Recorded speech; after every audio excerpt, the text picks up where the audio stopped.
Hello, my beautiful souls. Welcome sa ating tarot reading session. So, keep in mind, general reading po ito. Maaring mag-resonate, maaring hindi.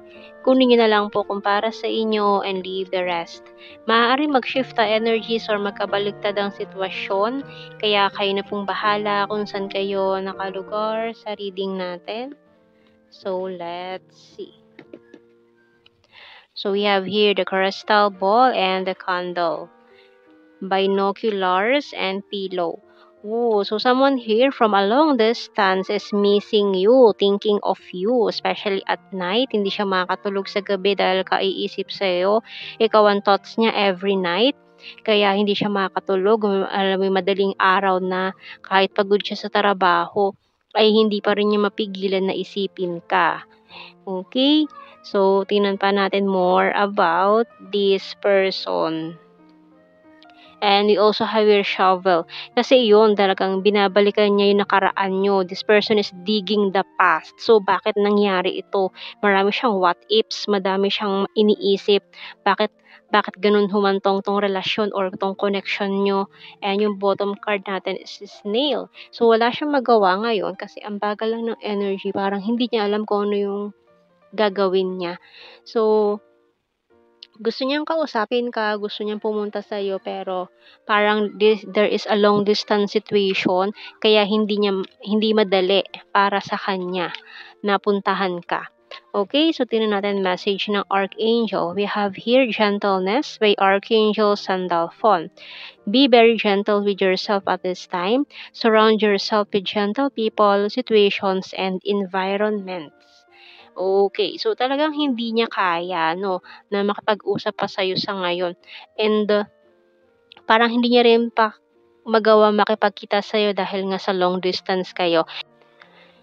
And maaaring hindi rin kaya ng kanyang schedule kasi parang ang hectic ng schedule niya, parang siguro sa trabaho niya. Kaya wala siyang time gawin yon kahit gustong-gustuhin man niya. So we have here karma or the judgment. Two of Pentacles. So, nagdadalawang isip pa siya eh. Hindi pa siya talaga sigurado kung ano yung gagawin niya. So, we have here the Five of Wands. So, maaaring nagtatalo din yung nagdadalawang isip siya, nagtatalo yung isip niya kung ano ba yung gagawin niya. Parang hindi niya pa talaga sigurado kung ano ba yung gagawin niya. So, we have here the Ace of Swords, pero talagang gusto niya makipag-usap sa iyo to have this conversation.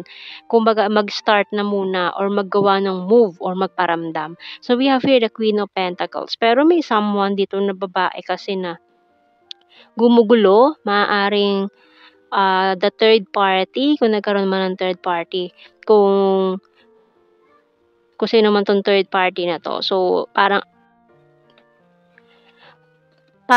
ano ayaw kasi nung third party na magkaayos kayo although hiwalay na sila. Parang gugulo pa rin yun. Okay? So, we have, wow, 10-10. So, ibig sabihin, wala na talaga sila. So, completion. So, parang nagkahiwalay na sila pero nanggugulo pa rin si third party. Parang ayaw niya maging masaya kayong dalawa. Okay? So, we have here the strength card sa ating bottom card. It's a Leo energy. So, tingnan naman natin sa the Hidden Truth Oracle cards. Kasi yun talaga kahit nahiwalay na sila or nag-separate ways na sila, ay hindi pa rin, ayaw niya maging masaya kayo. I wish things could be different. I wish I had treated you better. Finding out the truth crushed me. So, marami din, very manipulative din yung person na yun na pinili niya from the past. So we also have here, I feel you even though we are apart. My life is not as together as it seems. I hid who I really am from you and I love you. So mahal ka pa rin niya pero dahil nga sa sitwasyon, hindi niya alam ang gagawin niya pa sa ngayon. So hanggang masid-masid lang yung ginagawa niya. Stalking. Ayan. So yung bottom card, I hope that you can forgive me one day. So gusto niya humingi talaga ng tawad sa'yo pero dahil parang ayaw niya na madamay ka pa kasi parang nagbabanta si third party dito na may gagawin siyang hindi maganda, maaaring laban sa'yo or sa connection nyo. Kaya hindi pa siya talaga makagawa ng move towards you. Okay, so tingnan natin sa ating tarot messages, oracle cards. You're so sexy. You're so sweet and caring. Pero attracted pa rin talaga siya sa'yo, eh. "Can we talk and I want to grow old with you." So, talagang gusto niya ikaw ang makasama sa buhay, eh. So, "I hate my pride and ego." So, isa pa 'to sa mga humahad lang kung bakit ang tagal ng energy, bakit ang bagal-bagal ng energy. Kahit gustong-gusto ng bumalik sa'yo nitong taong ito is nahihirapan siya dahil sa kanyang pride and ego problem. And we have here business is business. So, maaaring busy din talaga siya sa kanyang trabaho, sa business, kaya hindi siya makagawa talaga ng move, 'no. Pero siyempre desisyon niya 'tong malaking desisyon 'tong gagawin niya, eh. So, the struggle is real. Oo, naghihirapan talaga siya ngayon kasi malaking desisyon 'to na kailangan niyang gawin, eh. Kailangan niyang gawan ng paraan.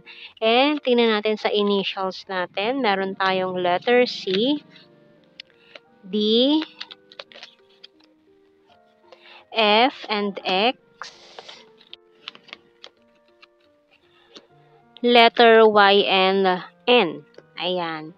So, tingnan naman natin sa ating blue card. We have here guilty. Guilty siya sa mga nangyari in the past. We have celebration and no strings attached. So, na-realize niya na kasi na yung pinili niya ay no strings attached silang dalawa. Kaya, ayun, talagang give up niya na or gumawa na siya ng move para makatakas dun sa taong iyon. Makawala siya dun sa taong iyon. No? So, tingnan pa natin sa ating general signs and the messages. So, we also have here, Luzon. Smart, weird. Kasi parang, niloloko siya nung third person, eh. Nakikita ko parang yun ang ginagawa ng taong yun, eh. May mga kasinungalingang ginagawa yung taong yun na maaaring minamanipula siya. Maaaring this person is emotional manipulative. Ayan, we have here Pisces. 7, Divine Feminine. Sword is air sign. Gemini, Libra, Aquarius. Logical. Pero nalaman niya, eh. Nalaman niya yung totoo. Na niloloko lang siya nung taong yun. Kaya talagang gumawa na siya ng move para makipagkalas dun sa taong yun. We have here Libra, Mindanao. Very loyal. Beach. Quiet person. Flower farm. Food lover. November. Air sign again. Gemini, Libra, Aquarius. So, we also have here Lake, 9, very serious, mirror card, and September. Ayan, by this. So, ngayon September talaga may something or ngayon na niya pinaplano makipag-usap, makipag-communicate at lumapit sa'yo. Okay? So, ayan ang ating reading, my beautiful souls. Watching, take care, and God bless. See you in our next reading, guys. Bye-bye.